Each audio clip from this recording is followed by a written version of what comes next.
early on, Kellyanne Conway, when she first jumped into Donald Trump's campaign, I thought that she was a breath of fresh air. But the time has passed when I think that. I think that she is doing exactly what all Republicans do, spin and BS. Now, Donald Trump has claimed that Barack Obama was a divider and that he was going to bring the country together. He was going to be the great uniter, which we all know is a bunch of bullshit. And this particular interview that Greta Van Susteren does with Kellyanne Conway basically spells it out.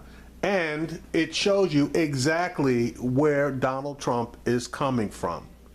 Check this out. He's got this rift going with Congressman Lewis, and is he likely to seek to repair it by Friday? And does he see this as something that he should repair by Friday? Well, Congressman Lewis, let me repeat what many have said, is a civil rights and voting hero. And he deserves that due from any of us.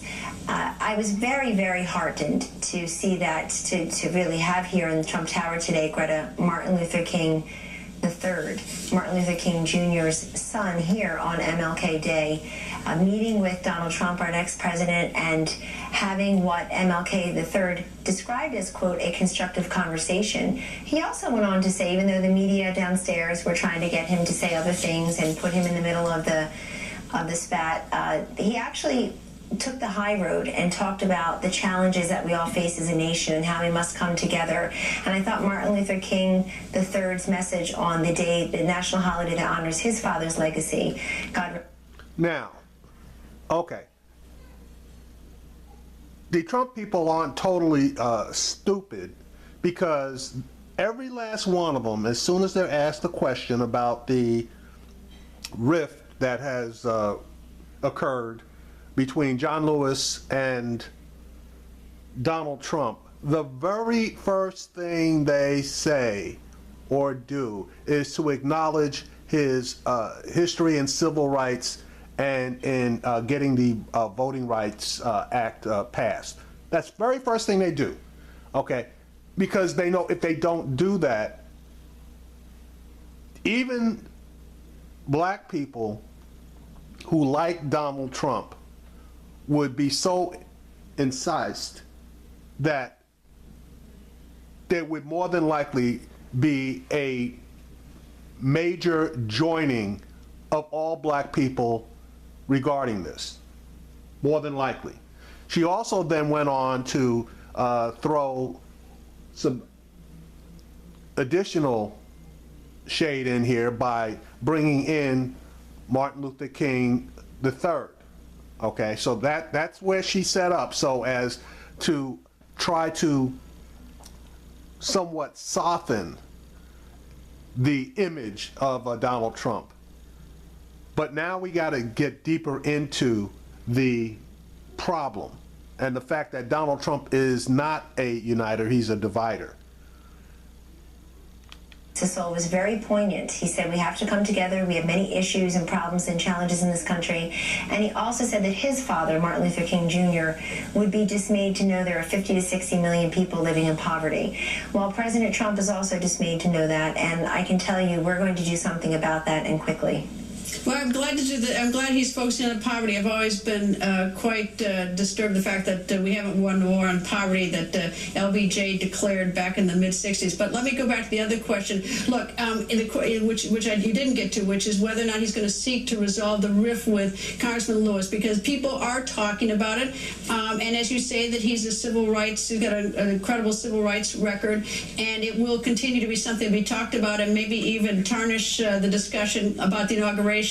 Is Donald Trump going to try to seek to solve that or resolve that rift with him? And maybe he doesn't even think it's necessary. I don't know. Greta, but let's review for everyone what was said also, as we are reminding everyone and ourselves that Congressman Lewis is a civil rights and voting icon worthy of respect. Okay, she just did it again. Now here is the punchline. And his place in history, so no one can take that away from him. At the same time, why use the word illegitimate to describe Donald Trump as our president? That's just false. It's regrettable, and I think particularly. I'll give this to you. Let's make clear how this started. I got that. You know what? And look, I've always thought in most instances that Donald Trump doesn't take the first, he fires back, that he doesn't take the first swipe. Almost, even the thing with Brennan, he doesn't take the first swipe, but he swipes back. No, I got that. But the problem is that, sometimes it's not necessarily about being right or who's to blame or something. I was just sort of wondering, as we try to come together on this very important day, and in light of the fact whether Congressman Lewis struck first and shouldn't have done that and shouldn't have said the legitimate, is that this might be sort of a good gesture by one of them that maybe we could try to resolve this for the rest of us. Well, we would welcome a call from Congressman Lewis as well. Exactly. Okay, and there we go. No such thing as Donald Trump reaching out to Lewis to try to talk to Lewis about the situation. No, we would welcome a call from him, but we're not going out there. We're not going to make the first move. We're not going to try to stop the division and come together. Bingo. And I believe meeting with Martin Luther King Jr.'s son on Martin Luther King Jr. Day, a national holiday honoring his legacy, answers your question in part about the way President-elect Trump feels about all these issues. At the same time, that is bullshit. See, that's camouflage. Well, I met with Martin Luther King III, so that's pretty much all I need to do. I've just given myself cover because I met with this black guy. Bullshit. Greta, it's a lot. If you work at the Trump campaign, the Trump transition, the Trump White House, it's like being the walking wounded, right? Everybody's always gunning for us, and we're just supposed to look the other way at all times. This man was elected fairly and squarely. He is everyone's president. He is legitimate president. You know who agrees with that? And that's the problem, what she just said. Everybody's always gunning for us, and we're supposed to look the other way. You guys never look the other way. The simplest perceived slight must be answered for whatever reason. So as far as I'm concerned, Donald Trump is already one of the biggest dividers that this country has ever seen. And unless something radical changes, we're in for a hell of a 4 years.